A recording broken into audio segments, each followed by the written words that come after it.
Hello and welcome to my introduction video of my character for the Song of Ice and Fire role-playing game that we are hosting on our channel and on Hitbox Live every Saturday except for the first Saturday, which is the 7th of November.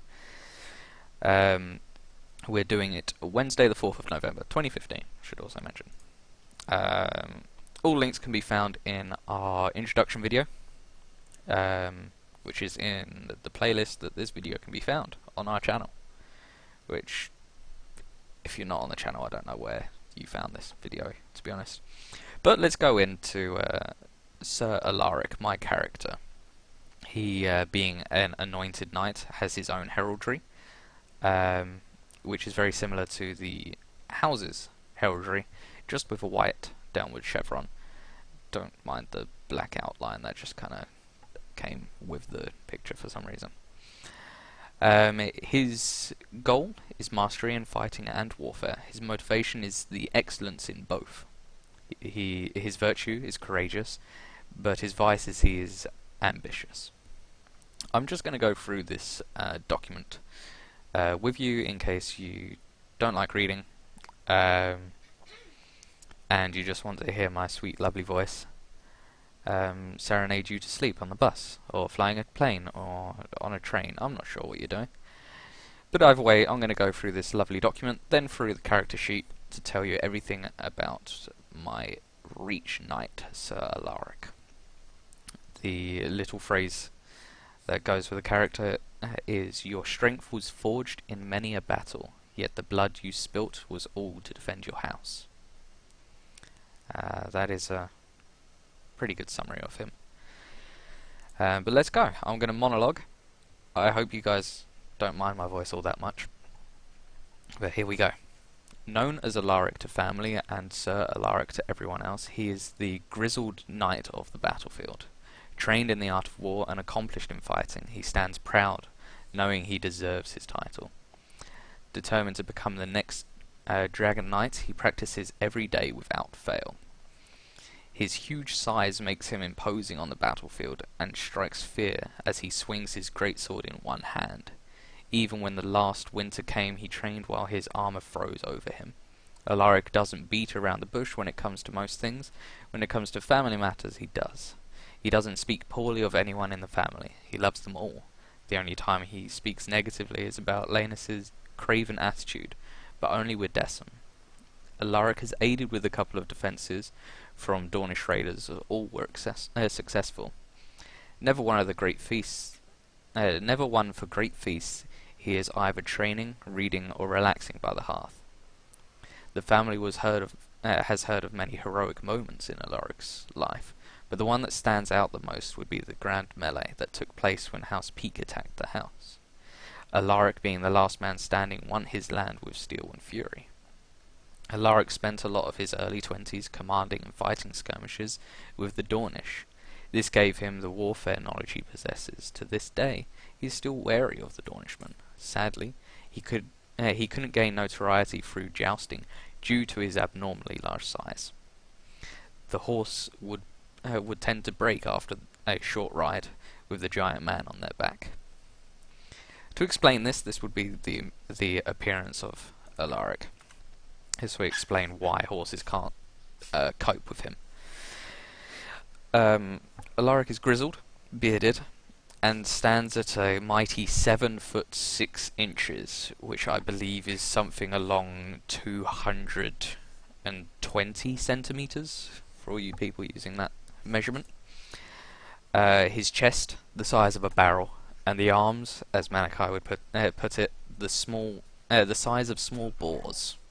He towers over most men, and makes others like Lannis and Brienne look like a child. A scar runs from his right temple over his eyebrow across the bridge of his nose, and ends at the top of his lip. His arms are covered with scars, and rumours from servants who have helped him with his armour say he is covered in them. For a man of 38, he has a few too many scars. After all, grand melees are to first blood, usually a large cut, when you've attended almost 100 with the Longthorn Knights, you start to rack up the scars. So I hope that gives you a good idea of what he looks like.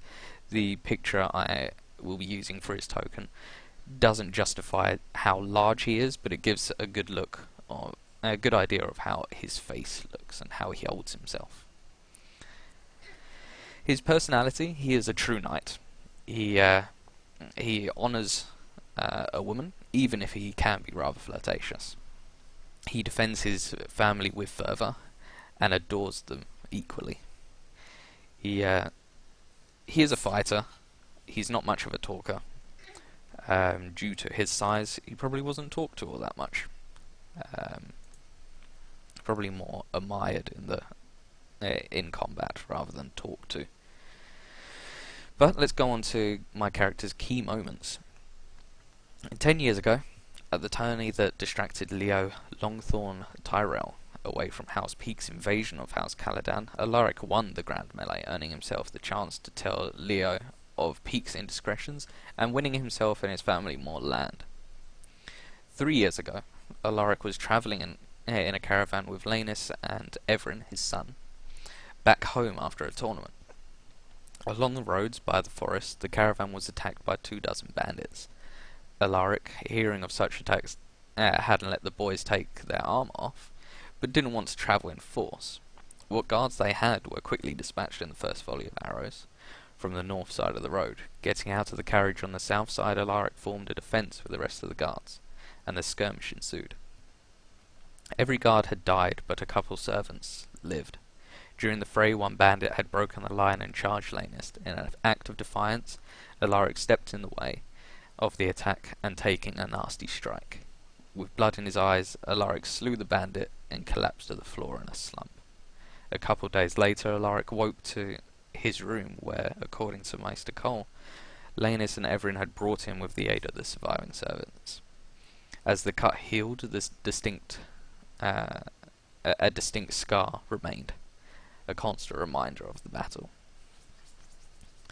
When asked, to him, it's just another scar to his tally.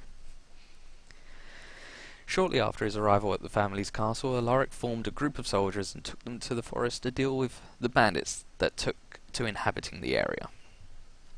They had known the location of their camp for a week or so, and finding it wasn't too hard, Alaric had the soldiers attack, leaving a small group of archers in reserve and some light cavalry to flank far to the sides. What he didn't anticipate was the bandits had forward watchmen that warned the camp. The footmen took a large barrage of arrows, killing half of them. Alaric sent in the bowmen as support, and the charge from the enemy then came from the flank and almost wiped out the archers. Thankfully, with quick thinking, Alaric set the signal alight for the cavalry, and they crushed into the bandit ranks, breaking them from behind. The bandits' morale broke, but their archers peppered the cavalry. The heavier of the infantry managed to rush forward to meet the archers and slaughtered them. A victory, but a Pyrrhic one. Mistakes were made, and all of them Alaric's. He lost over three quarters of his men. The visions of his men falling because of him haunts him in his dreams and in the day. For months after, he would wake in horror, screaming, much like the surviving soldiers did. Ever since, Alaric has fought constantly to improve his tactical skill. And then we go a bit further into history. Just before the marriage between Dawn and the Targaryens, skirmishes between the Reach and the Stormlanders were very common. But after the marriage, they all were fervently stomped out by the higher lords. But during this, he would command and fight in skirmishes with the Dornish. During one of these, he received a terrible wound across the face from a Dornish spear, one of the only things that could actually reach his head. Though the wound wasn't terrible, the blade was poisoned. This stopped the wound from healing properly, and it scarred quite terribly. And this would give me the marked drawback. people can easily identify me through this scar. If the massive stature of my character wasn't enough, he does have a scar as well. Now let's go on to character relationships. By default, they are indifferent because he would rather see a person's worth and than judge them just by the cover. So let's start with a prime example of that. Nima Wargable, I think it's actually Rayan, I believe. I'd have to check that, but that is Tina's character, and the relationship is amiable. He dislikes an assassin being in the castle, but is impressed with her fighting prowess, her or his fighting prowess. Nothing really more. He doesn't tend to talk to her all that often. Going on would be Decim Caladan, or Jonas's character, the spy master, or basically of the house, and he's friendly. Second cousin Decim is an intelligent man and a firm pillar. Alaric respects him as his elder, and for his great understanding of the game of politics, or as we sometimes like to call it, the Game of Thrones. And they tend to have a good relationship. Now, going on to Grimif's character, Brienne Caladan. Little Bree is the daughter Alaric didn't have. He resents the way her father treats her, and appreciates her generosity of buying him his armor, even if she won't let him live it down. He's only not friendly with her because he hasn't spent much time with her. With a bit longer, seeing as she's only been here for just a bit over a year, he's not really gotten to know her. So I would say amiable, almost friendly. And then we go on to Laenys Caladan, which is Dark's character and the second son of the Lord of the House. And Alaric's relationship with him is amiable as well. He is the way Alaric sees him is Laenys is craven but headstrong. Alaric likes the young heir for his devotion to his family. However, with Alaric's sense of everyone must be able to fight, he sees Laenys in a bit less of a shining light that he would if Laenys wasn't craven. So if Laenys wasn't craven, Alaric would see Laenys in a better light. Sadly, Laenys is stricken with fear, and that affects Alaric's feelings towards him. Now we go on to the non-player characters. Aeron Caladan, which is the narrator character, Lord of the House, and Alaric's disposition is indifferent, bordering on dislike. In Alaric's mind, Aeron is the reason for the attack on the house by House Peak. Although he knows it isn't Aeron's fault, it still grinds Alaric. If it wasn't for the fact Aeron was a broken man, thanks to his brother, the attack on House Peak wouldn't have ensued. But he doesn't hold him directly responsible, but has some reservations for the man.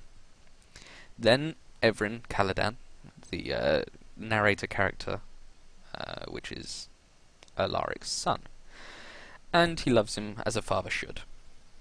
Alaric's son is a bold, I'll probably actually add almost knight, I'll put knight to be, and a brave young man. Alaric is fond of his son, even though he caused the death of his own mother, a maternal death through labour.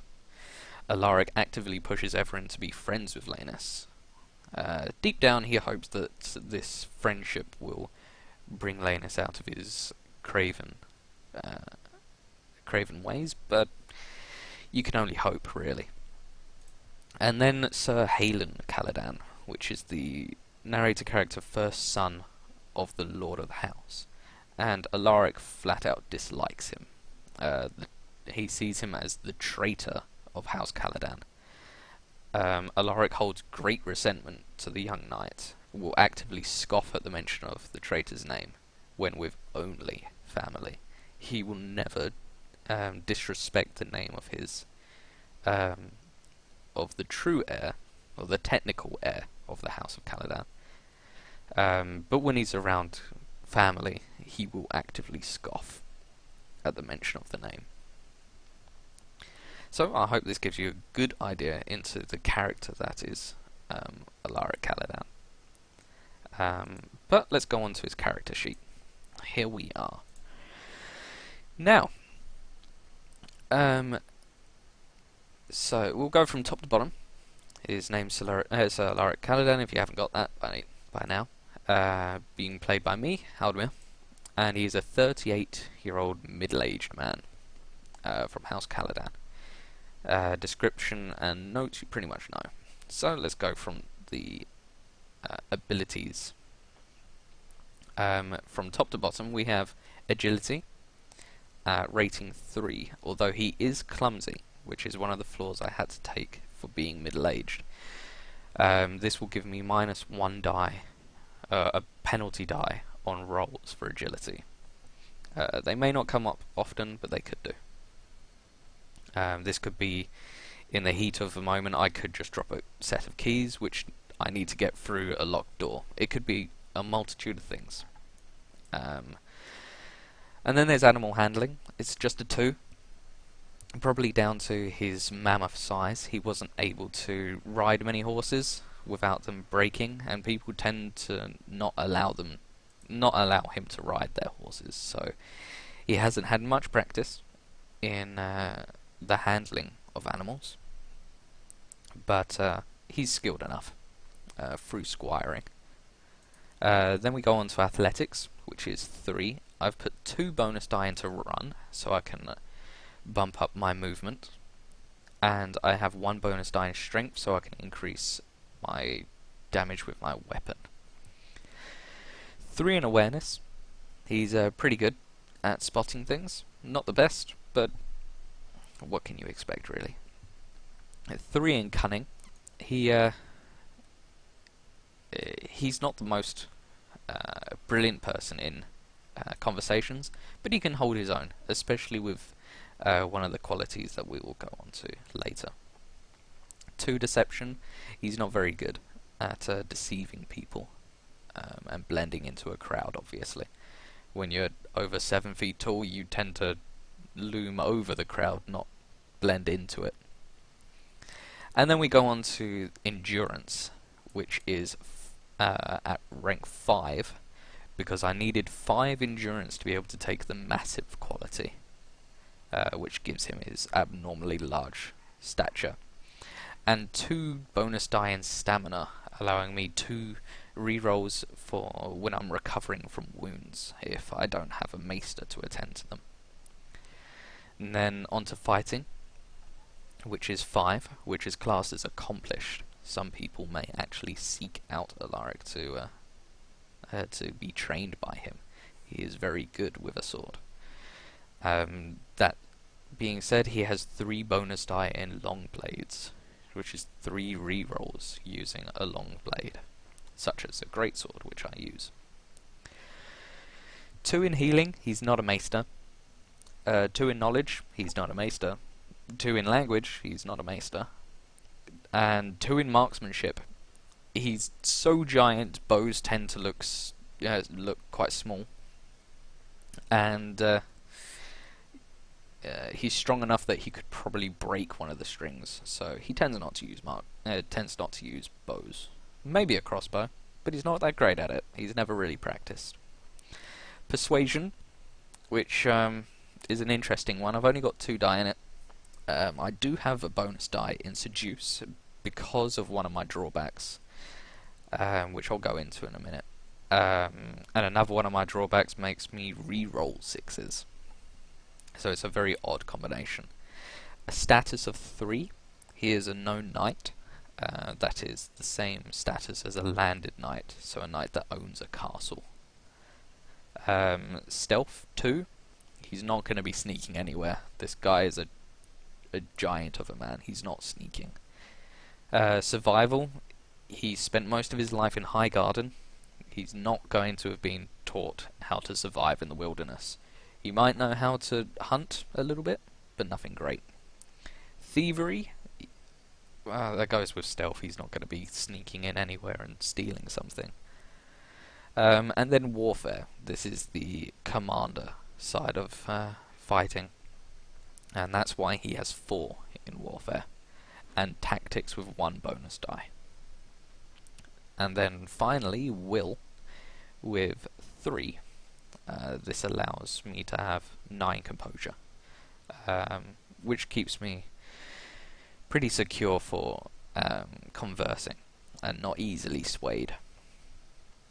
Because of this, my intrigue defense is 9, because it's 3 awareness, 3 cunning, and 3 status. My composure is 9 as well, because it's 3 times my will score. Don't have any victory points or frustrations. Those are in-game. Now for my combat stats. A combat defense of 9. I have 3 agility, 3 athletics, and 3 awareness. I gain a defense bonus from my tower shield of 6, and an armor penalty of 6 from my full plate. So it evens it out quite well. The reason why it's so low is because I depend on my armor rating, which is which lowers the amount of damage I receive. So it will absorb the damage. I have 15 health thanks to my 5 endurance, because health is endurance times 3. Injuries and wounds are part of the in-game. My movement in armor is 3 yards. Out of armor is 5. My sprint in armor is 7, and out of it is 25. So he's pretty fast for a guy in full plate. So as I said, he has full plate, and these boxes are broken for me. That's why there's numbers. He's full plate with an armor rating of 10, an armor penalty of 6, and bulk of 3. He uses a tower shield, which has 6 defense bonus, and a bulk of 2. His weapon is a greatsword, which he wields in one hand with his tower shield. He has 3 test die, and its base damage is 7, and it is castle forged. All of my weapons are castle forged, thanks to us having invested in a castle early on in our house. Now onto qualities, benefits, and drawbacks. I have a sponsor, which is Sir Ashra Tyrell, the cousin of Leo Longthorn, our liege lord and lord of Highgarden and the Reach. Doesn't really get me much, apart from the fact that I am well acquainted with Sir Ashra, which can help in the game. I am an anointed knight. This allows me to have a +2 on all status checks, and once a day I have a +5 to combat defense and intrigue defense for 1 round, I believe it is. And then I have the massive benefit, which allows me to be a giant of a man, use a 2-handed weapon in one hand without taking any penalty die. Although this has some drawbacks, it also has some benefits. For instance, I can do 7 damage instead of 4 with my greatsword, which is a lot of damage, as you may see later on. His drawbacks is the flaw of being clumsy. He is lascivious, which is basically flirty. Every time I engage in persuasion, I have to, as a first action, try and seduce the target. No matter who they are, I have to try and seduce. I can decline and take I think it's a penalty die on my roll, which will bring me down to like 1 dice, which sucks. So That's interesting. And marked, which is the gruesome scar he has across his face, which makes me re-roll all of my persuasion test 6s, which does kind of suck. Personal gear is just generic stuff that we would take along on a small incursion. I haven't filled out a huge amount of this, but we'll just go over his height, which is 7'6". He weighs 190 kilos, which is like 400 pounds, I believe. In armor, he weighs 450 pounds, as full plate weighs 50 pounds. He has dark brown eyes and black hair, which is unusual for the Reach, but so is his ginormous stature. You see his goals, virtues, motivation and vice. And then the history, which is just a brief overview, because a history of a 38-year-old knight is a lot longer than you can fit in this tiny little box. But the main events is he kept the company of a famous person, Sir Ashra Tyrell, present at a significant tournament where Leo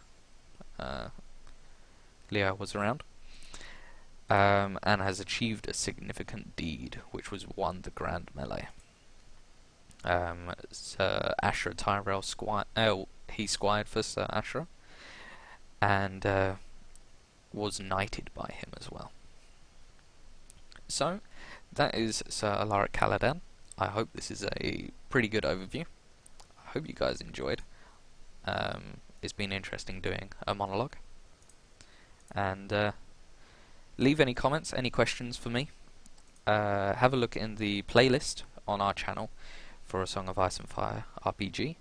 You will see other people's introduction videos. At the moment of this video being put up, the day before session, there is Decim, Brienne, and Lanus. I'll be adding this up shortly as well. I hope you guys enjoyed. I know I did. And I will see you possibly tomorrow, the 4th of November 2015, for our stream. Check the description of the playlist for details. It'll tell you everything, I'm sure. If not, the introduction video definitely does. Hope you guys enjoyed. See you guys later. Goodbye.